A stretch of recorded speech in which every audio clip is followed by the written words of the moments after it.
Alors, docteur Plantet, il faut d'abord faire une mise au point, si j'ose dire. Hein. On va parler de questions de l'ordre de la santé, de l'hygiène alimentaire. Et relativement brûlante. Voilà. Mais il est évident que vous venez là exclusivement pour me présenter l'état de la question. Et qu'il ne s'agit pas de consultation médicale à distance, il ne s'agit pas de recommandations, on ne va pas vous apporter c'est un exposé théorique. La panacée, ni rien, hein, c'est pas l'objet, hein, c'est un exposé théorique sur la façon dont fonctionne le système. Et la première question, puisqu'on va parler d'hygiène alimentaire, et des maladies, liées, du monde civilisé. Les maladies liées donc à l'alimentation, ou prétendument liées à l'alimentation. Je voudrais lire un bout de texte que je republie dans le livre journal qui vient de sortir ce matin, et que j'avais déjà publié il y a très longtemps, mais à l'époque on avait beaucoup moins d'abonnés, et je crois que beaucoup de gens ne l'ont pas vu, ce texte.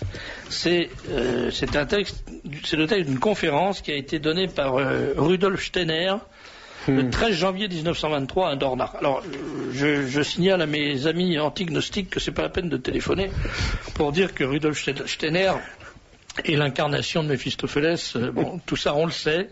Mais enfin, voilà quand même ce qu'il écrivait, ce brave homme, ce qu'il disait en 1923.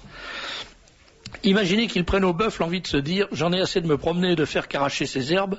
Un autre animal pourrait le faire pour moi. Je vais de ce pas manger cet animal. » Voyons, le bœuf se mettrait donc à manger de la viande, il est pourtant capable de fabriquer lui-même de la chair, il dispose des forces qui lui permettraient de le faire. Que se produirait-il donc si au lieu de végétaux, le bœuf se mettait à manger de la viande? Toutes les forces qui pourraient produire de la chair en lui se trouvaient donc désœuvrées. Prenez n'importe quelle usine devant produire une chose quelconque et supposez que vous ne produisez rien, mais que vous mettiez toute l'usine en marche. Imaginez un peu le gaspillage de force qu'il pourrait y avoir. Une force considérable serait donc gaspillée. Or, messieurs, la force qui est gaspillée dans le corps de l'animal ne peut pas se dissiper comme ça. Le bœuf déborde de cette force, elle fait en lui autre chose que transformer en matière carnée les matières végétales. Cette force demeure, elle est bien là, elle agit autrement en lui, et ce qu'elle fait produit en lui toutes sortes de déchets. Au lieu de chair, ce sont des substances nuisibles qui sont fabriquées.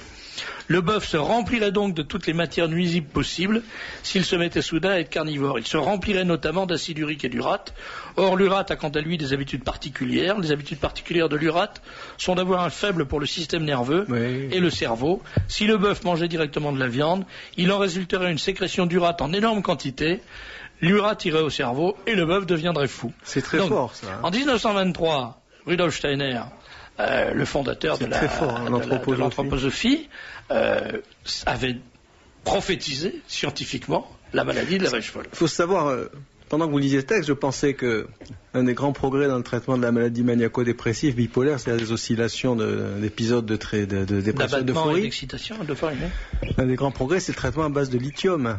Or, c'est un Australien dont tout le monde a oublié le nom, bien entendu, le véritable inventeur, qui a mis au point le traitement sur la base que les urates étaient des facteurs déclenchants des maladies mentales. Et il a donc essayé le lithium, qui sous le nom en France de lithiné du docteur Gustin, par exemple, dans toutes les bonnes familles, était un uricosurique.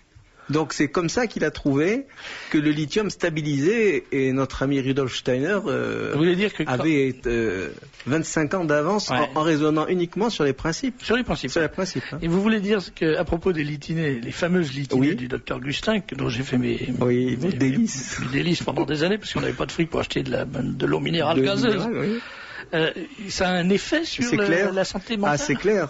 Il est évident que le peu de lithium la quantité de lithium qu'il y avait dans l'idée du docteur Gustin stabilisait le système nerveux central. C'est la même chose. C'est peut-être pour ça que je suis pas devenu complètement fou alors. C'est vrai, c'est possible. C'est pour cette raison d'ailleurs que par exemple, on a découvert qu'à San Antonio, une petite ville du Texas, vous voyez, qui est pas très loin de Davy Crockett, hein, les habitants sont réputés pour un caractère joyeux, affable, etc. Et on s'est aperçu que les sources à San Antonio contenaient une quantité de lithium considérable. Ah, c'est extraordinaire. Voilà. Mais alors comment ça fonctionne techniquement? Alors personne ne sait exactement, mais le plus vraisemblable, c'est que la cellule humaine fonctionne comme un accumulateur avec du sodium et du potassium. Quand la cellule parle, sel rentre dans la cellule. C'est donc comme une usine marémotrice. Il y a une vague de sel qui rentre. Et il ne faut pas qu'elle y reste, parce que quand elle y reste, c'est la mort. Ça doit être donc rejeté par des pompes. Et ensuite, le potassium reprend la place et ça établit l'équilibre électrique. Apparemment, le lithium, qui est juste à côté du sodium dans la classification périodique des aliments, modifie les potentiels d'action, modifie l'électricité du neurone et le rend moins excitable. À ce moment-là, en substituant au sodium le lithium, on a une moindre probabilité que les cellules parlent. Et quand il y a un cross-talking de 200 milliards de cellules, c'est là que ça peut donner des choses... Tout le monde parle en même temps. Voilà. Alors là, ça provoque des très mauvais. Des divagations. Très mauvais pour la santé. On veut acheter des avions, sortir nu dans la rue, etc.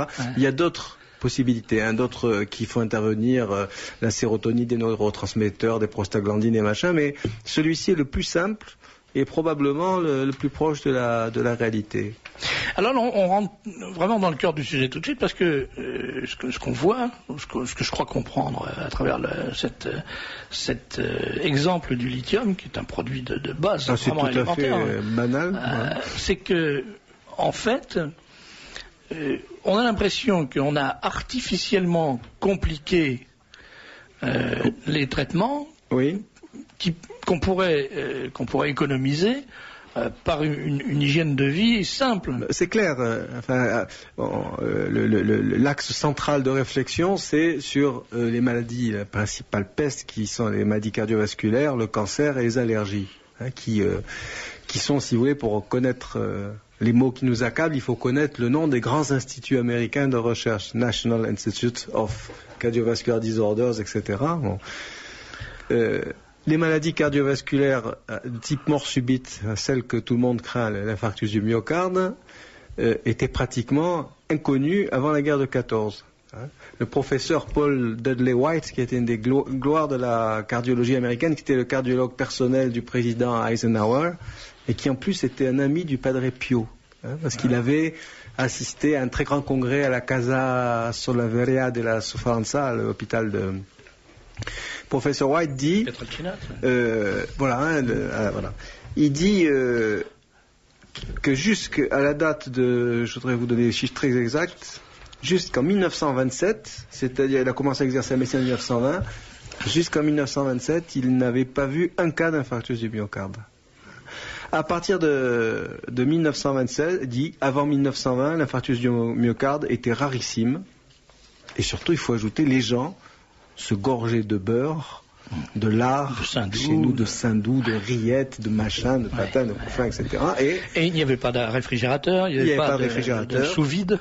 Ça, on en reparlera parce que c'est Paul Dudley White dit quel est le mystère qui est apparu pour qu'on observe une montée à une vitesse absolument invraisemblable de ces infarctus du myocarde, et d'autant plus étrange que plus les multinationales pharmacologiques développaient des médicaments, et plus la maladie tuait. C'est-à-dire qu'on a observé aucun ralentissement dans le développement des maladies cardiovasculaires. Et d'ailleurs, il faut revenir aux chiffres dont on parlait ensemble autrefois, c'est-à-dire le gain réel de durée de vie. Ça, on va en parler parce que c'est spectaculaire. Mais à propos des maladies cardiovasculaires, il y a quand même... Donc, Dudley White dit jusqu'en 27, c'est très très très rare. Rarissime. Et puis à partir de 1927, donc date précise. Voilà, c'est ça. Ça augmente dans des proportions extraordinaires. Extraordinaires. Et mais alors il pose la question. Lui demande d'où cela peut-il venir. Qu'est-ce qui s'est passé? Est-ce qu'on approche une explication? Alors, vous savez que l'explication politiquement, scientifiquement correcte depuis 1950, c'est d'incriminer le cholestérol et le régime alimentaire. On dit toujours, il y a hypercholestérolémie, c'est comme ça que ça s'appelle? Oui, c'est ça. Cholestérolémie, donc un excès de cholestérol dans le sang qui provoque des plaques dans le système veineux et artériel, lequel se ferme et provoque des maladies. Alors, il faut savoir quand même que les plaques en question, elles ne comportent que 0,5% de cholestérol. Tout le reste, c'est du calcium, des sérosides, un peu de triglycérides et de la fibrine. Triglycérides, ça, c'est l'alcool. Hein. Oui, l'alcool. On dit que c'est les médecins, quand ils vous trouvent des triglycérides. Oui, ça veut dire que l'organisme a du mal à traiter, voilà. Non. Mais la plaque d'athérome elle-même comporte une très modeste fraction de cholestérol. Tout le reste, c'est du calcium. Or, du calcium, c'est-à-dire du lait, des yaourts, quoi, de la pierre. Hein. Or, la tendance actuelle, il suffit d'aller faire un tour dans les grandes surfaces, c'est une consommation exagérée de lait, qui est un sujet de l'État, celui dont il faudra parler, parce que ces laits sont trafiqués comme c'est pas possible, et que vraisemblablement le lait n'est pas un aliment qui est fait pour l'être humain. Le lait est fait pour engraisser les veaux. Hein, il n'est pas fait, qui engraisse effectivement extrêmement vite puisqu'ils prennent 500 kilos 500 kilos en un an, alors que chez l'enfant humain c'est bien moindre. Et les animaux eux-mêmes, les laitiers, ne consomment pas leur propre lait, hein, pas plus que les animaux les plus puissants, comme disait un auteur américain dans le Journal of Pediatrics. Ni le taureau, ni l'éléphant, ni le cheval, qui sont quand même des animaux costauds, il dit, j'ai rarement vu, sinon jamais, un cheval boire un verre de lait. Oui. I have seldom seen a horse drinking, voilà. Hein. Bon, mais c'est vrai que c'est pas, même dans les cirques, c'est assez rare. Alors, on a bien l'impression, je relisais avant de venir le Goodman et Gilman, qui est la Bible de la pharmacologie américaine, sur le chapitre des hyperlipémies et de leur traitement. C'est assez extraordinaire parce que sur les budgets engagés, sur les milliards de dollars gagnés par les multinationales, sur ce lavage de cerveau colossal sur les médecins dont je suis persuadé qu'à 99% seraient incapables de dessiner la formule développée du cholestérol. Hein. Cette espèce de gigantesque campagne où dans le bouquin ils disent il faut absolument traiter, avoir une attitude agressive, les résultats du traitement occupent une demi-page. Hein, une demi-page, même pas quoi. Hein, 3/5 de la page, fondée essentiellement sur une étude scandinave douteuse, et la première phrase du chapitre dit « Il n'est pas possible pour le moment de donner un avis sur l'effet à long terme de ces traitements ». Par contre, dans les effets secondaires, vous avez beaucoup plus de données. Je voudrais qu'on revienne, parce que c'est très important. Il faut que ça soit parfaitement clair. Donc, le cholestérol qui est incriminé dans les cas d'obturation des vaisseaux sanguins n'est responsable que de 0,5% de la matière obturante, exactement. Et le reste, donc 95% c'est du calcium, et le reste des sérosines, de la fibrine et des triglycérides et quelques bricoles. Et donc, sur les 95% de calcium sont apportés à l'organisme par les laitages. Oui, alors, parallèlement, on vous dit, là on diverge un peu, mais enfin on est obligé, le sujet nous impose de passer un peu du coq à l'âne. Hein. Parallèlement, on vous encourage à vous bourrer de lait pour lutter contre l'ostéoporose, ce qui est déjà hyper douteux, parce que les femmes japonaises qui ne boivent pas 1 millilitre de lait ont le taux de fracture d'ostéoporose le plus bas du monde. Hein, et que vraisemblablement, le calcium qu'on donne par litre entraîne une dégradation du calcium parce que la régulation du système calcique est extrêmement subtile, elle est réalisée par les glandes parathyroïdes, et quand il y a trop d'un excès, l'organisme est un système qui est tout le temps en train de corriger les déséquilibres. Quand il y en a trop, l'organisme va réagir en sécrétant ou en stoppant une hormone pour entraîner un état d'hypocalcémie. Et en même temps, c'est-à-dire de manque de calcium. En même temps, le calcium est lié par un rapport très étroit avec le magnésium, et la moindre modification de ce rapport est capable d'avoir des répercussions considérables, notamment sur des neurotransmetteurs comme l'acétylcholine. C'est-à-dire que là, on rentre vraiment dans les secrets les plus profonds de la matière. Autrement dit, les produits qu'on achète comme ça, voir au supermarché, au calcium, le lait, etc., ou dont on a l'impression que c'est un remède banal, hein, toutes ces gélules qui traînent à droite à gauche, modifient fondamentalement des processus dont on n'a pas idée. Modifier l'acétylcholine, c'est changer une substance qui est presque mystique. Hein. Donc en fait, les conseils diététiques actuels, c'est absolument n'importe quoi. Surtout que le lait lui-même a subi des transformations dont on pourra reparler une fois qu'on aura développé un peu cette question du cholestérol. il faudrait peut-être rappeler, parce qu'on a vraiment l'impression, quand les patients disent j'ai pas de cholestérol, que c'est comme un microbe. Oui, absolument. Oui, alors, justement, la question que je voulais vous poser à ce moment-là, c'est vous avez parlé de l'acétylcholine en disant c'est une substance presque mystique. Oui. On sait, parce que vous êtes déjà venu dans cette émission et qu'on en a déjà parlé, que vous avez un regard de croyance sur la médecine, et que donc, pas seulement sur la médecine, mais sur les phénomènes de la vie, et que donc je crois qu'on peut dire qu'il est assez invraisemblable que les phénomènes de la vie soient fondés, laissent la place avec l'accord du créateur à des choses aberrantes. Bon. Alors ma question c'est, si le cholestérol c'est aussi mauvais que ça, pourquoi le bon Dieu laisse-t-il le cholestérol rentrer dans le corps? Il suffit quand même pour résoudre la question, et comme toujours les évidences sont tellement aveuglantes que c'est comme si on vous nous disait que l'air qu'on respire est pas bon parce qu'il fait gonfler les poumons.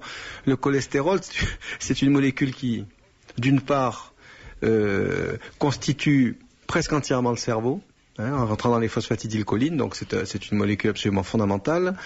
Deuxièmement, c'est un tracteur de molécules, c'est-à-dire que le cholestérol, c'est comme un groupe de transport qui va chercher à la périphérie certaines substances et les amène au centre. Troisièmement, le cholestérol, c'est un cycle stéroïdien, le cycle cyclopentanophénylantrénique, c'est celui de toutes les hormones, mâles, femelles, et des hormones de la corticosurrénale. La cortisone, c'est un cycle hormonal apparenté au cholestérol. Donc c'est quelque chose d'absolument essentiel. Les yeux sont des boules de cholestérol. Et le cholestérol fabrique les sels biliaires, ce qui a une importance énorme. Et moi j'ai vu beaucoup de patients traités par des médicaments qui font baisser le cholestérol ayant eu l'ablation de la vésicule biliaire. Parce que le cholestérol est un élément tellement important pour l'organisme qu'en fait il dépend très peu de l'alimentation. Il est fabriqué par le foie à partir de 13 molécules d'acétate, et il y a tout un système. Et le cholestérol, fonction très importante, donne la fluidité aux membranes cellulaires. C'est-à-dire c'est une graisse qui permet aux membranes cellulaires d'être fluides, et cette fluidité est un des caractères essentiels de la longévité. Autrement dit, si vous voulez, dans le cadre d'expérimentation pointue, évaluer la qualité d'un cerveau, voir à quel état de vieillissement il est, on mesure avec des sondes biochimiques la quantité de cholestérol et la souplesse des membranes cellulaires. Et ce qui est étonnant, c'est que d'une part, dans les maladies où il y a vraiment le cholestérol bas, comme l'ataxie de Friedreich, les gens sont paralysés, ils ne bougent pas. Et ce qui est extraordinaire, c'est que j'ai repéré dans la série de réactions chimiques qui conduisent depuis l'acétate jusqu'au cholestérol, il y a une étape. Il y a un produit qui apparaît dans la synthèse, c'est la formule du caoutchouc synthétique. C'est quand même extraordinaire. C'est un clin d'œil du créateur. Il dit, vous avez vu, je vous ai rendu souple comme ce que j'ai mis dans les VA. C'est avec 3 fois rien. Le créateur fabrique n'importe quoi. C'est comme disait Joseph de Maistre, là, je crois qu'on en parlait l'autre fois, il disait pour se représenter la biologie humaine, il faut penser à une horloge dont tous les ressorts, les rouages changeraient tout le temps de forme et de position, mais qui donneraient tout le temps leur juste. C'est pour ça que sur 15 millions d'expérimentations, vous avez 15 millions de résultats divergents. Bon, mais pour revenir à quelque chose de beaucoup plus terre-à-terre, moi qui suis un gros consommateur de journaux féminins, j'ai lu 50 000 fois dans les journaux féminins l'explication qu'attention, il y a le cholestérol, il ne faut pas se tromper, il y a le bon cholestérol, puis il y a le mauvais cholestérol. Alors ce qu'il faut faire baisser, c'est le mauvais cholestérol, mais il faut garder le bon. Alors, ceci repose sur des notions purement statistiques. C'est-à-dire qu'on a mesuré le cholestérol dans le sang de gens qui avaient des risques cardiovasculaires, et avec des manipulations statistiques, vous arrivez effectivement, vous arrivez aussi avec un raisonnement comme ça à dire quand il y a des hold-up, on trouve des gendarmes. Donc il y a les mauvais gendarmes qu'il faut faire disparaître. Et les bons gendarmes, c'est ceux qui désincarcèrent les voitures, par exemple. Parce que le cholestérol à basse densité, si c'est peut-être le mauvais cholestérol pour la firme Trucmuche qui vend ses produits par centaines de millions de machins, mais dans l'organisme, il a un rôle très important, que vous lisez dans les gros traités de 1500 pages en anglais et en allemand. Mais cela dit, quand on prend 2 groupes de 1000 personnes, et qu'il y a un groupe auquel on fait suivre un régime à bas taux de cholestérol, et un autre groupe qu'on bourre de Saint-Doux et tout, il y a 50 fois plus de crise cardiaque là que... Unfortunately not. Alors là, il y a quelques histoires qui seraient rigolotes si elles n'avaient pas entraîné la mort de personnes, comme c'est que c'est jamais très drôle. Un des plus intéressants que parmi ce que j'ai trouvé, Alors, avant d'introduire ça, je voudrais citer des propos du Sergeant Captain Cleave, qui était directeur de British Research of Medicine. Il dit c'est quand même. Il n'y a qu'en Angleterre que le directeur du service de recherche est un capitaine. Ah oui, c'est très britannique, indeed. Alors il dit, c'est quand même, il a dit, it's the most ludicrous thing, la chose la plus grotesque au monde, c'est d'expliquer une maladie moderne par un régime qui a 4000 ans d'ancienneté alimentaire et qui n'a rien donné jusqu'en 1920, enfin jusqu'en 1927. C'est-à-dire, on vous explique les morts de maintenant par l'emploi de graisse animale pour laquelle le corps humain est fait, il est designed for, hein, il est construit pour s'alimenter avec ces substances, et brusquement, à partir de l'année 1927, ce régime devient épouvantable et il faudrait le remplacer par des huiles végétales qui étaient indisponibles à l'époque, parce qu'il n'y avait pas les presses hydrauliques. Alors, il dit, comment vous allez expliquer qu'on dépend d'un facteur qui n'existait pas pendant 2000 ans, à l'époque où les gens étaient en pleine santé? Mais c'est-à-dire que, c'est peut-être aussi le système qui veut ça, c'est-à-dire que tant qu'il n'y avait pas de graisse végétale, les hommes mangeaient des graisses animales. À partir du moment où les graisses végétales sont apparues, le créateur, dans sa grande mansuétude pour les industriels de la graisse végétale, a décidé que les graisses animales allaient provoquer des maladies. C'est pas vraisemblable. Ça me paraît un peu capillotracté, comme on disait dans l'armée. Mais je voudrais vous citer un exemple qui est à propos des groupes de comparaison qui est assez extraordinaire. J'en ai 3 là, à vous citer. Le premier, c'est les Irish Brothers, c'est-à-dire une très grande famille irlandaise dont une partie est restée au pays et une autre partie a émigré vers Boston. Et donc, c'est tout à fait le genre de dispositif expérimental dont raffolent les chercheurs américains, hein, parce que c'est très mathématique, très statistique, etc. Alors donc, au pays, dans l'île, ils continuaient whisky, patates, eggs and bacon and whatever, etc. Et là-bas, ils utilisaient ce qu'ils appellent the prudence diet, c'est-à-dire low fat, low cholesterol. Hein. Pas de graisse, pas de cholestérol. Résultat, la mortalité était 8 fois plus importante aux États-Unis que chez les Irlandais restés au pays. Alors le deuxième exemple, c'est triste. C'est triste, hein, mais le deuxième exemple, c'est l'exemple du docteur Joliffe, partisan du dogme des huiles polyinsaturées qui ne sont pas les oméga 3, hein, c'est-à-dire c'est le maïs et le tournesol, le soja, etc.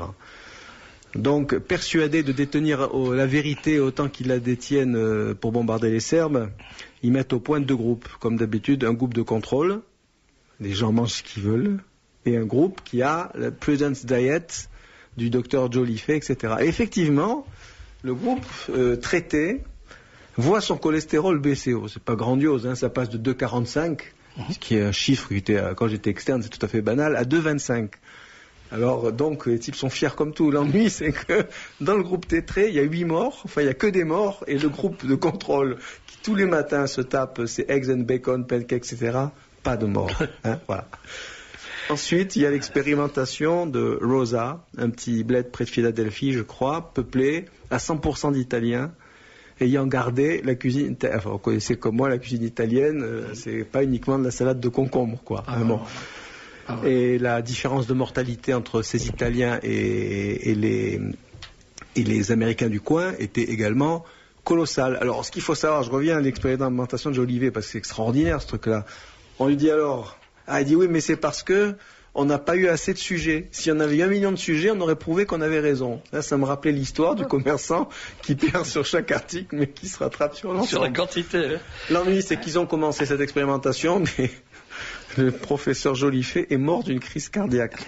Voilà. C'est une mauvaise publicité pour son truc. Ouais. Et ainsi qu'un autre, hélas, le pauvre, le docteur Pritikin, qui avait, à l'époque où j'étais aux États-Unis, il avait mis au point un régime célèbre avec 7% de corps gras.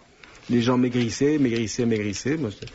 Et Pritikin est mort d'une leucémie compliquée de cancer, et ça faisait très longtemps, hein, qu'on sait qu'un cholestérol bas est un facteur de risque cancéreux, notamment du côlon, hein, et d'état dépressif. Hein, n'empêche que jusqu'à sa mort, cet homme-là a fait... Alors c'est affreux, mais l'auteur d'un des livres que j'ai lu dit il a maintenant les artères les plus clean de tout le cimetière. Enfin, ça m'a paru un peu dur, que Dieu ait pitié de son âme, mais des expérimentations comme ça, on pourrait en aligner sans arrêt. Une très bonne preuve, c'est que dans le Goodman et Gilman dont je vous parlais tout à l'heure, le chapitre sur la preuve, there is a need for aggressive treatment. Il faut être agressif, dit l'auteur des lignes. Or, il ne propose qu'une seule expérimentation d'un médicament qui s'appelle la lovastatine. Et la première expérimentation qui avait eu lieu en Finlande, parce que les Américains aiment bien expérimenter les chez eux. Ouais. Et il y avait eu donc, ça portait sur 5000 personnes, il y avait eu plus de morts dans le groupe traité que dans le groupe non traité. Pas beaucoup plus, mais plus quand même. Et ça avait entraîné une controverse considérable dans le journal, qui a échappé à beaucoup, parce que la controverse était dans la partie des lettres à l'éditeur, qui sont dans un anglais plus difficile, et que les gens ne lisent pas en général, parce que c'est pas des tirés à part. Et dans ces lettres à l'éditeur, il faudrait toutes les traduire en français, où il y avait des professeurs de faculté qui disaient vous êtes complètement fous, quoi. Vous allez bloquer des molécules sans avoir la moindre idée de ce que ça peut avoir comme conséquence, parce que il faut savoir que les chiffres de cholestérol, quand vous voyez arriver les chiffres quand on fait une prise de sang au patient, vous voyez, pareil, c'est un laboratoire normal, 2 ou inférieur à 2 en milligrammes par litre.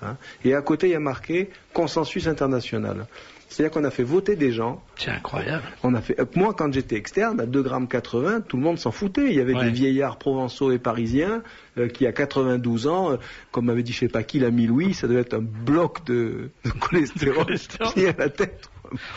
Tout le monde s'en foutait. Et progressivement, ces chiffres ont été baissés, parce que si vous devez traiter les gens à partir de 2 grammes, c'est tout l'Occident que vous traitez. Donc les marchés sont absolument gigantesques. C'est ça, voilà. J'allais les vous dire, marchés mais pourquoi, sont gigantesques. On sait par exemple que, on revient toujours à ces histoires d'acides gras marins. On sait que dans les îles à Okinawa, chez les Esquimaux, il y a surtout chez les Esquimaux, en Crète, comme l'a montré Serge Renaud, dans le midi de la France, en Italie, et même dans l'ensemble de la France meurt beaucoup moins de maladies cardiovasculaires pour le moment que les États-Unis. C'est ça en commune mesure. Et ces travaux ont montré que c'était justement la qualité des graisses qu'ils avaient, qui était supposée être nocive, qui les protégeait. On tenait donc là la clé du mystère, on la tient toujours, c'est évident. Mais il est quand même extraordinaire que le produit qui était sur le marché, dont on sait, qui sauve la vie. Moi, j'ai vu les triglycérides diminuer de 80% en 5 jours, comme ça. Ce produit n'est plus remboursé par la sécurité sociale. C'est hallucinant. Alors que c'est des petites gélules d'oméga 3. Voilà, enfin, voilà, je ne veux pas dire le nom de la spécialité, mais enfin, c'est des oméga 3 avec de l'acide eicosapentaénoïque. Enfin, il y en a 2 dedans. Tandis que on vend ou on laisse vendre les margarines, l'ensemble des margarines, c'est des graisses épouvantables, comme dit l'auteur d'un article toujours très humoristique en anglais, il dit elles se conservent très bien, elles restent des années sur les étagères, elles se conservent même tellement bien que même les mouches et les microbes, ils n'osent pas les dessus, ils n'y vont pas. Alors il dit ça, on pourrait peut-être se poser la question de savoir pourquoi ces choses sont toujours désertées, parce que c'est des substances détestable. Et les mouches et les microbes, on leur a pas dit qu'il fallait se débarrasser d'un préjugé ridicule et qu'il leur coûtait cher. Ils n'ont pas lu ils n'ont pas vu les pubs à la télé. Exactement. Alors, ces margarines sont apparues dans les années 50. Ça a été matraqué. Moi, je me souviens, j'étais gosse. Fantastique. Et on ne pouvait pas ouvrir un journal, on ne pouvait pas allumer la radio sans entendre débarrassez-vous d'un préjugé ridicule et qui vous coûte cher. Exactement. Et la femme moderne des années 50, si elle était moderne, il fallait qu'elle ait son paquet de margarine dans la cuisine. Autrement, si elle continue à manger du beurre acheté à la mode chez la crémière, c'est vraiment une arriérée.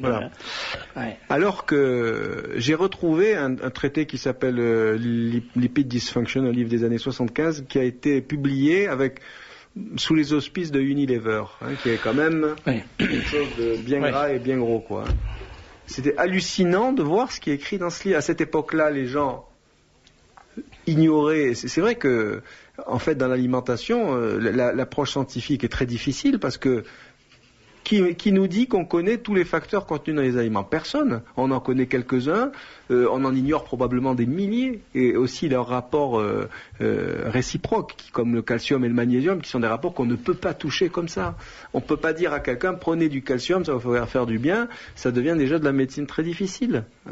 Ces gens-là, considéraient dans le traité que les oméga 3 polyinsaturés, ça servait à rien, donc on pouvait les éliminer de l'alimentation. Le résultat, c'est que pendant des années, les enfants étaient nourris avec des laits de vaches non maternisés, extrêmement toxiques, parce qu'ils n'avaient pas les oméga 3 qu'on a découvert il y a très peu de temps. Il y a très peu de temps qu'on sait que le lait de la femme contient ces oméga 3 qui changent tout, et qui notamment protègent les intestins de l'agression par les laits de vache homogénéisés et pasteurisés.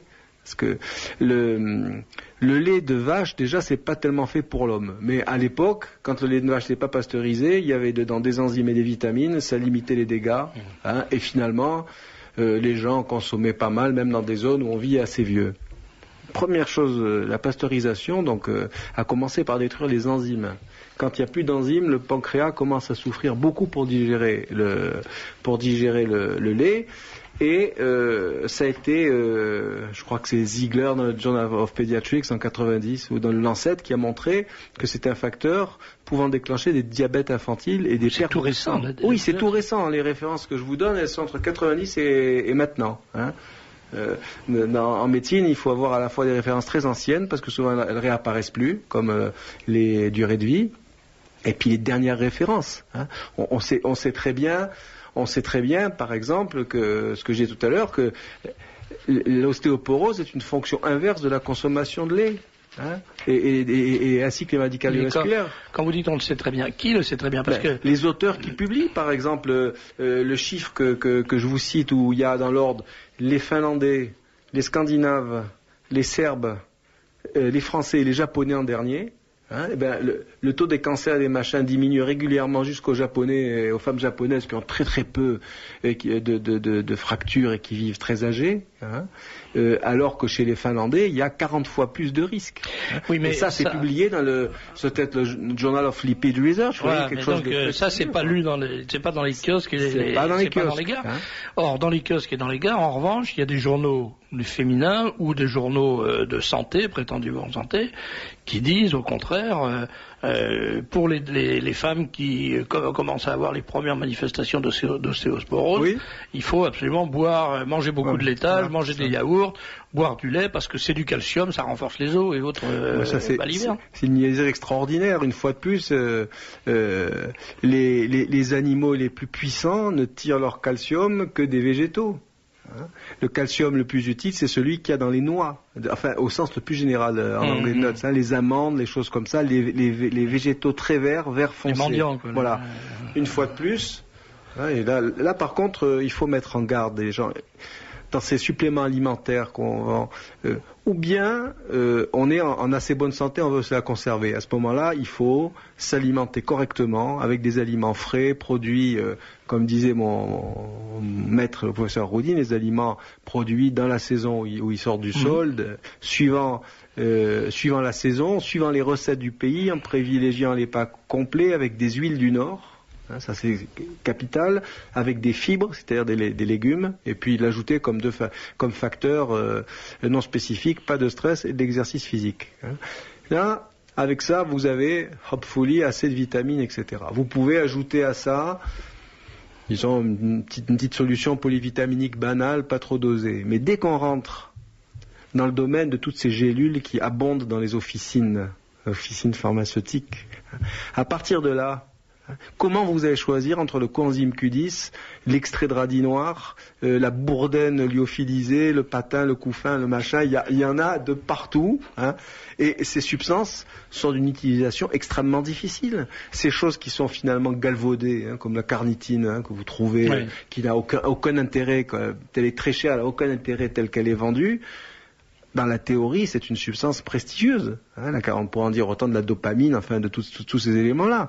Donc, il n'y a, quand on s'adresse à la nutrition, le moindre excès devient dangereux. Même boire 6 litres d'eau par jour, au bout d'1 mois, vous rentrez dans un état de déficience grave, parce que l'hormone antidiurétique est abîmée.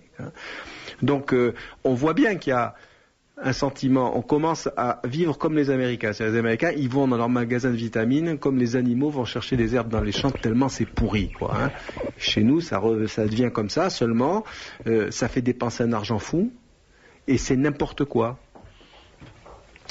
Alors, on a abordé le lait tout à l'heure et on est revenu à autre chose. Je voudrais qu'on revienne sur la question du lait, parce que ça, c'est central. Il y a, d'abord, vous l'avez dit, on voit dans les supermarchés se développer des linéaires interminables de lait de laitage, mais c'est incroyable. Ça devient maintenant de la folie, avec des trucs mélangés, des chocolats, des fruits, des confitures, enfin tout ce qu'on peut imaginer. Tout ça est mélangé avec du lait, avec de la crème, avec et généralement des laits lyophilisés, des laits homogénéisés, exactement, des laits pasteurisés, donc des laits complètement morts. C'est des laits morts, et ce sont des laits très allergisants, parce que le lait homogénéisé, toutes les molécules ont la même taille, donc dans les laits anciens, on voyait monter la crème, comme disaient les Canadiens, s'en faisaient des glaces en la mettant avec du sirop d'érable, etc. Donc les molécules lourdes s'en allaient, l'organisme absorbait ce qu'il y a dans le lait de léger, en quelque sorte, et les grosses molécules s'en allaient. Maintenant, c'est fini cette affaire-là. L'homogénéisation du lait fait que la paroi d'intestin est agressée, que le lait rentre et pénètre dans l'organisme et va développer des réactions allergiques. Et comme en plus, il y a dans le lait, on a découvert des endorphines dans le lait, dans une qui s'appelle, si je me souviens bien, la 7-bêta-isomorphine ou un truc dans ce goût-là, qui vraisemblablement est responsable de l'avance de l'âge de la puberté en Occident, parce qu'elle a une... Tout ça, effectivement, c'est extrait de ce que je vous cite pas les pages des articles, mais enfin, c'est extrait de revues du top niveau scientifique. Là, ça doit être, je pense que ça a été publié dans Pediatrics ou quelque chose comme ça, quoi. Donc, l'agression que subit, et c'est responsable de saignements. Je crois que c'était des dysménorrhées, alors. Des dysménorrhées, mais chez l'enfant, ça entraîne des saignements et des pertes occultes de fer. Et je crois que c'est des gens de la Mayo Clinic qui ont noté qu'en supprimant le lait chez les enfants qui avaient des anémies incompréhensibles, immédiatement, vous voyez les globules rouges remonter. Ouais. Donc alors comment est-ce qu'il doit bien y avoir une explication, en dehors de l'explication industrielle, au fait que... Parce que on pourrait imaginer des industriels qui lanceraient sur le marché des produits qui sont bons pour la santé. Oui, et les produits qui sont bons pour la santé, alors là c'est métaphysique, tout ce qui est bon pour la santé rancit à toute vitesse. La loi, c'est shelf life, la vie sur l'étagère. Ouais. La margarine, ça dure des années, et d'autant plus que même alors les laits machins, les laits de ça, c'est pareil, on peut les garder. Vous pouvez les garder extrêmement longtemps. Alors qu'avant un lait, quand on achetait le lait à la ferme, ça durait 2 jours. Parce que prenez le cas, par exemple, de l'huile de lin, qui est très chère à mon cœur parce que c'est les travaux originaux de Roudine. L'huile de lin fabriquée en France, comestible, qui est délicieuse, est vendue dans tous les pays d'Europe, sauf en France, où elle est interdite. Sous prétexte, et c'est une loi qui remonte à la Troisième République, alors personne ne sait pourquoi c'est comme ça. Par contre, les margarines, dont on sait que ça augmente le taux de mortalité. Parce que l'huile de lin, pardon, il faut dire quand même que quand elle rancit, elle devient toxique. Elle devient toxique, mais toutes les huiles fraîches, quand elles rancissent, deviennent toxiques. Et l'huile d'olive aussi. L'huile d'olive rancit, elle devient toxique. Bien entendu, et l'huile de noix aussi. Et l'huile de noisette aussi, et l'huile de colza aussi. Seules des graisses saturées restent telles qu'elles sont, c'est-à-dire qu'il n'y a plus d'électrons qui peuvent s'unir à autre chose. C'est pour ça que les cochons ont été nourris avec du copra et des choses qui saturaient leur graisse et qui transformaient les graisses vitalisantes en graisses mortes. Dans un livre sur ces problèmes-là, un livre anglais des années 90, il est fait état de la disparition des traces d'eicosapentaénoïques et de docosahexaénoïques, qui sont deux grands acides, et de l'acide alpha-linolénique, qui est celui qui est dans l'huile de lin. Il n'y en avait plus dans les cochons d'élevage. Alors ça coïncide très bien avec les dates du professeur Dudley White. C'était exactement. Ce que je vous propose, il y a des questions, Victoria, ou des... Il y en a des quantités, il y a des je vous propose de donner la parole aux auditeurs, les commentaires, les questions. Vous répondez et puis on reprend après. Mais c'est tout mélangé, c'est comme vous aimez.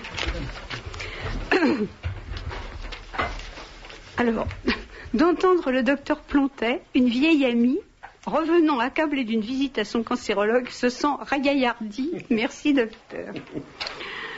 Un professeur de médecine que vous avez connu disait souvent « Il vaut mieux avoir du cholestérol dans le sang que dans les parois des artères ».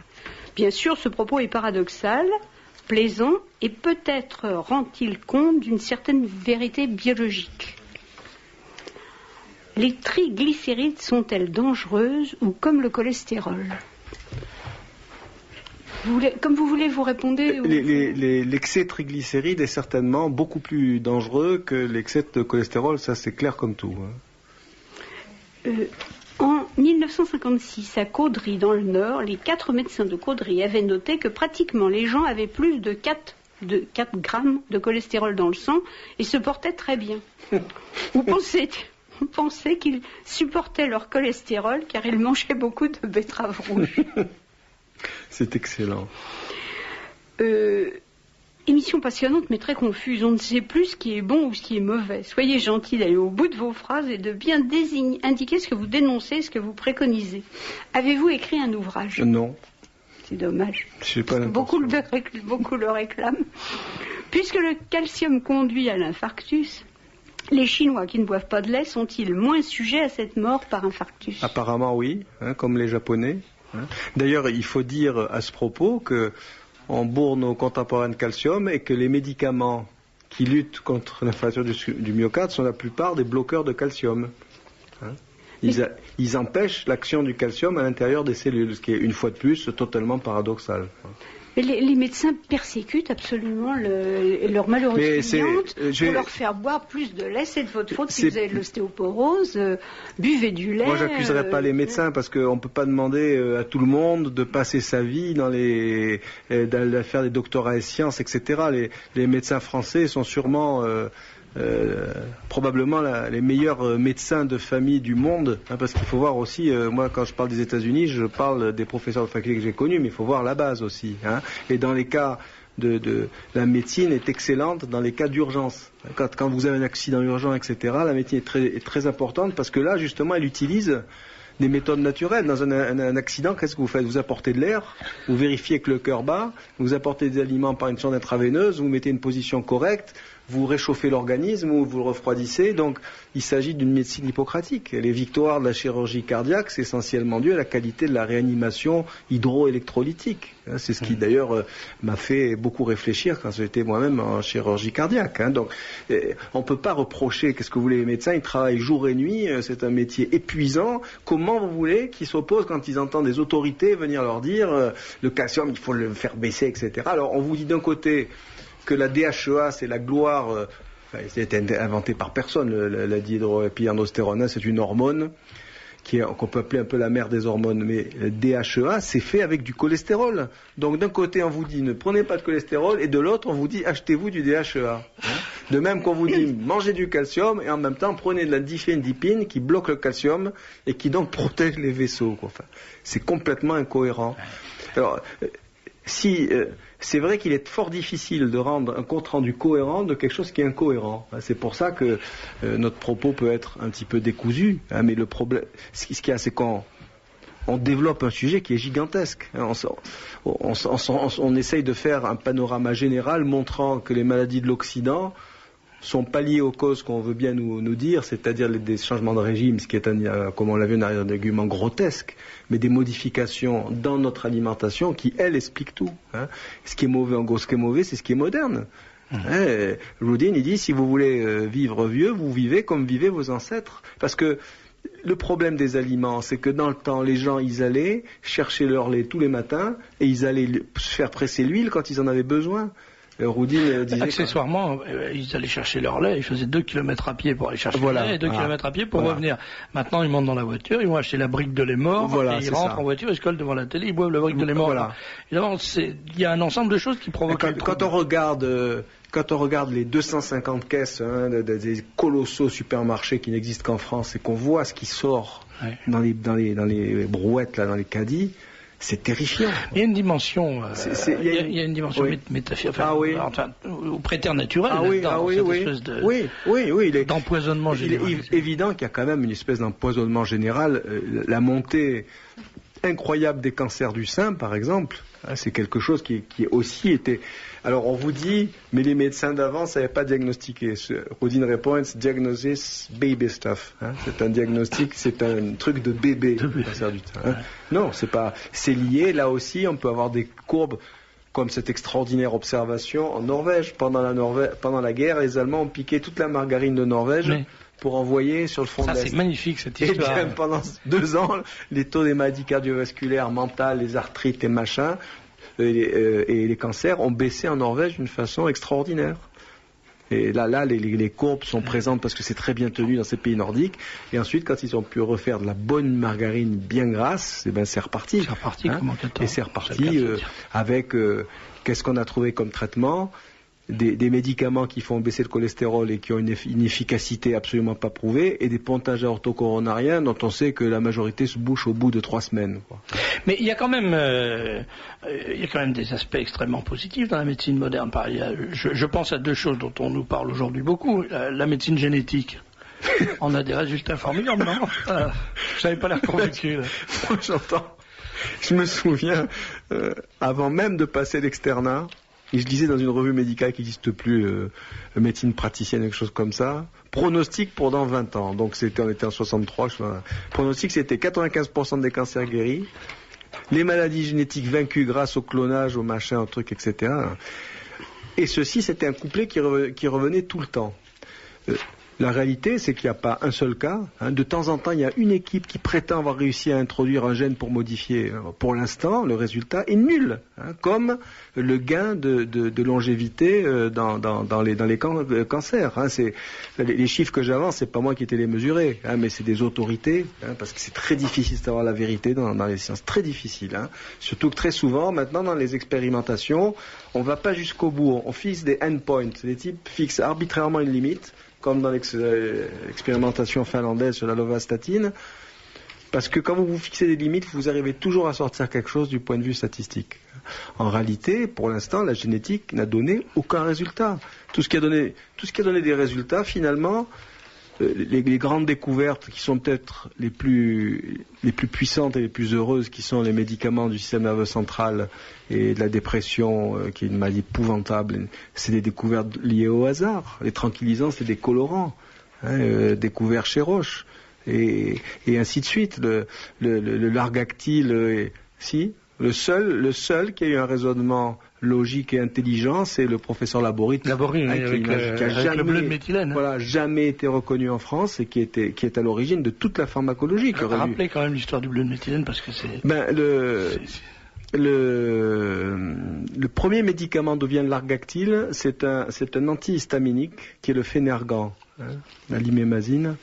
Et le Phénergan a une structure qui vient du bleu de méthylène. Or, le bleu de méthylène a été fabriqué, synthétisé par Ehrlich, je crois, si je me souviens bien, c'est ça, un Allemand.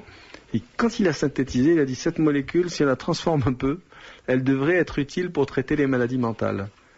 C'est-à-dire, c'est extraordinaire. Il le savait dès le départ. Il le savait. Il savait qu'il y avait quelque chose là-dedans qui était susceptible, et il a fallu des années. Et cette découverte d'ailleurs a été spoliée parce que d'autres gens se sont attribués l'honneur de la découverte, et finalement personne n'a jamais eu le prix Nobel, alors que je sais que certains se sont opposés violemment à ce que Laborit ait eu le prix Nobel. Ça change rien, mais enfin c'est quand même pas. Alors il y a un autre aspect quand même. Bon, vous avez écarté la médecine génétique, mais c'est pas que je l'écarte pas. Dans le résultat. Par rapport au RAFU, quand on voit les malades souffrant de cancer ou de dépression nerveuse grave, etc. On sait tout sur les gènes de la dépression, ça change strictement rien sur le traitement. Il reste aussi difficile. Il y a quand même un autre aspect, c'est l'aspect de la durée de vie, l'espérance de vie, la longévité, parce que quand on lit un peu les journaux féminins, on voit que les femmes les gens vivaient jusqu'à 38 ans à peu près au 19e siècle, la moyenne d'âge. J'ai lu un truc génial là-dessus, c'est justement un statisticien qui dit, d'après les statistiques, sous Louis XIV, on mourait à 25 ans et ensuite on se mariait à 34 ans. Ce qui est excellent. Et c'est vrai en plus. Oui, alors c'est tout truqué, parce que quand vous prenez les chiffres authentiques, c'est-à-dire la survie en ne tenant pas compte de la mortalité infantile. Donc les chiffres étaient signés par Hofer dans un livre que je suis il y a fort longtemps déjà. En 1880, l'expérience de vie, disons, était de 72,3 mois, quoi. En 1975, elle était de 72,5 mois, ce qui est quand même pas un exploit colossal. En un siècle, on a gagné 2 ans, voilà, 2 mois. 2 mois. Hein. Comme disait l'auteur, il disait c'est quand même pas avec le Space Age Drugs et toute la médecine, c'est tout ce qu'on fait, on a gagné 2 mois. Et dans quelles conditions? Parce que quand même, moi quand j'étais petit à Alger, j'ai jamais vu des emplacements pour infirmes, comme ils appellent les handicapés. Hein. Ça n'existait pas. Maintenant on en voit partout comme aux États-Unis. Pourquoi c'est comme ça? Parce que les gens vieillissent dans des très mauvaises conditions. C'est pas comme les maîtres d'Okinawa qui à 97 ans s'entraînent 8 heures par jour. Hein. Si on doit gagner 3 mois au prix de fauteuils roulants, de chaises roulantes et de machins, parce que quand vous êtes aux États-Unis, vous êtes quand même entouré par ça, tout le temps. Hein.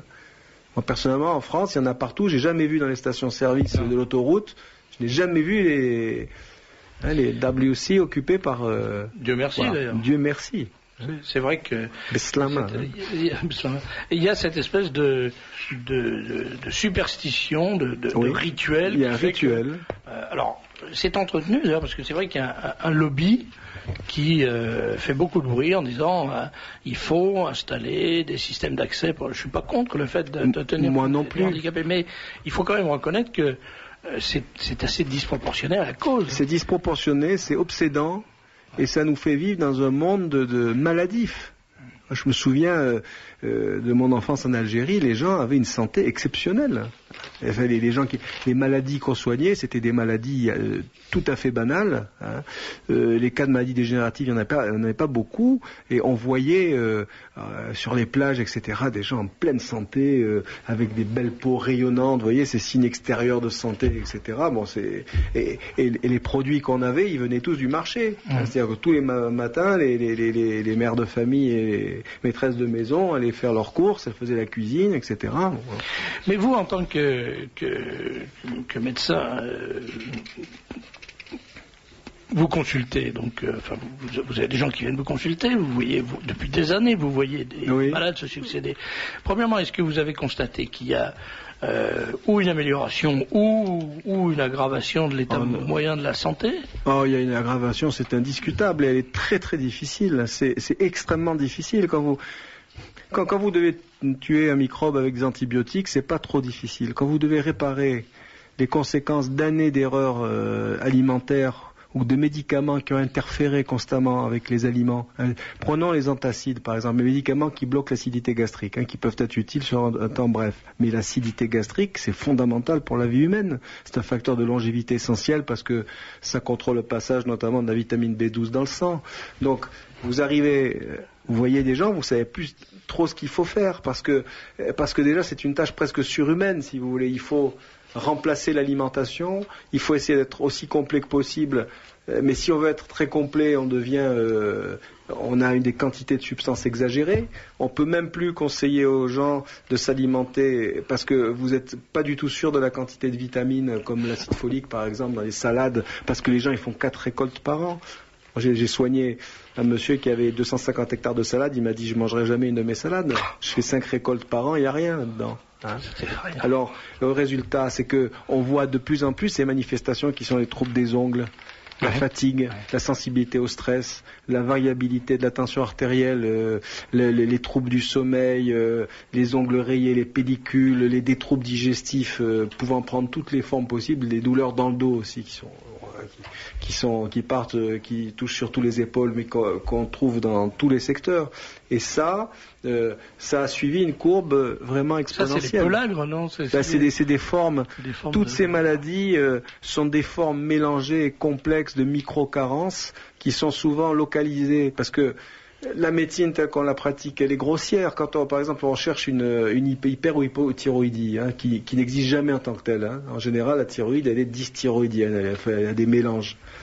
Et le drame, c'est que vous pouvez avoir une hypothyroïdie qui ne touche que par exemple 500 000 neurones dans le cerveau. Ça, c'était évident déjà. On pouvait le savoir sur la base des sciences fondamentales, mais j'ai vu récemment, c'est dans le dernier numéro de l'American Journal of Psychiatry, quand on injecte en intratécal, c'est-à-dire directement dans le cerveau, à travers la dure mère. L'hormone hypothalamique qui déclenche la sécrétion des hormones thyroïdiennes. Le TRH, on a une sédation de la dépression dans les 5 minutes, voire moins, quoi. Et qu'est-ce qu'ils disent, les chercheurs? Ils disent, c'est-à-dire qu'il y a une carence qui est corrigée et immédiatement parce qu'on a réussi à passer la barrière du cerveau, et que cette carence n'est pas corrigée par l'extérieur. C'est-à-dire que vous avez beau donner des hormones thyroïdiennes, il n'y a rien qui change. Alors, vous vous rendez compte les problèmes qui sont posés quand vous essayez de réparer les cerveaux et les systèmes nerveux en utilisant les substances qui augmentent les forces de guérison. Mais là, quand même, cet exemple que vous venez de nous citer, c'est quand même une démonstration éblouissante des progrès de la médecine, parce que quand on arrive à faire ça oui, mais il est évident que moi, j'ai été fasciné par ce qu'on peut faire.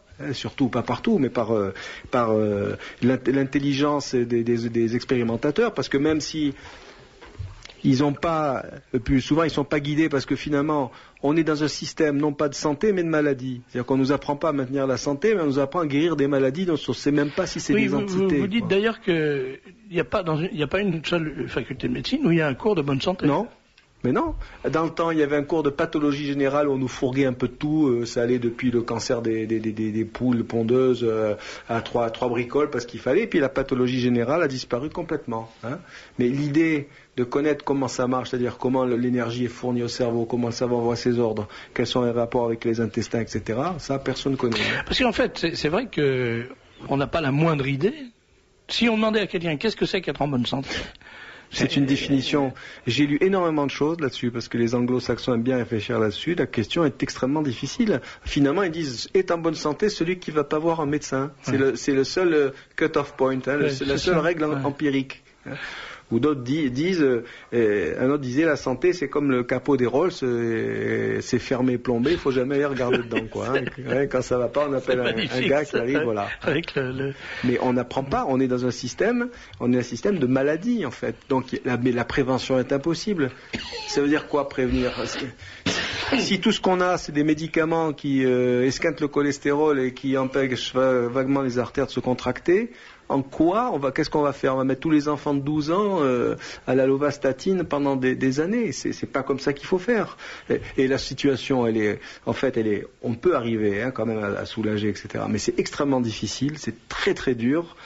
Ça nécessite un niveau de connaissance que moi-même j'estime ne pas avoir, et qu'il faudrait avoir 3 doctorats, etc. Et puis le mieux, c'est que humainement, c'est pas rattrapable si on nous rend pas une alimentation correcte et une alimentation de l'air correct et une eau correcte. Il est clair que la tâche médicale devient surhumaine. On peut arriver, c'est vrai, à faire des jolis coups parce que en particulier les troubles du fer sont gigantesques dans cette époque. Tout le monde le sait dans les revues professionnelles, personne n'en parle jamais. Alors, de temps en temps, parce que vous n'êtes jamais sûr en plus que l'organisme va accepter qu'on le corrige, de temps en temps vous avez des résultats extraordinaires. Et puis d'autres fois, c'est l'échec complet parce que c'est difficile et puis qu'on ne peut pas s'opposer tout le temps à l'ensemble de la corporation, Alors, on n'a évidemment pas fait le tour de la question, on n'a pas abordé le quart des questions qu'on voulait aborder ce soir, mais vous reviendrez. Vous voulez bien revenir, parce que je crois que les auditeurs Beaucoup d'auditeurs demandent si on peut vous joindre, si on peut consulter. Oui, mais je voudrais pas... je suis pas venu là pour ça. Non, c'est bien clair, ça a été dit dès le début. Je crois qu'il y a un truc en France qui s'appelle le Minitel, ou des annuaires, des choses comme ça. Les annuaires du téléphone, ou même les renseignements téléphoniques. Je veux bien être clair, J'ai fait un exposé aussi honnête que possible sur ce que je connais sur ces choses-là. C'est pas pour dire que je suis capable de traiter n'importe quoi, loin de là, au contraire, j'estime que c'est extrêmement difficile, que j'ai choisi une voie difficile il faut pas que les gens qui nous écoutent changent leur traitement ou leur médecin ou des choses comme ça, pas du tout, plutôt leur alimentation. Oui, mais ils sont inquiets. Moi aussi, Merci François Plantet.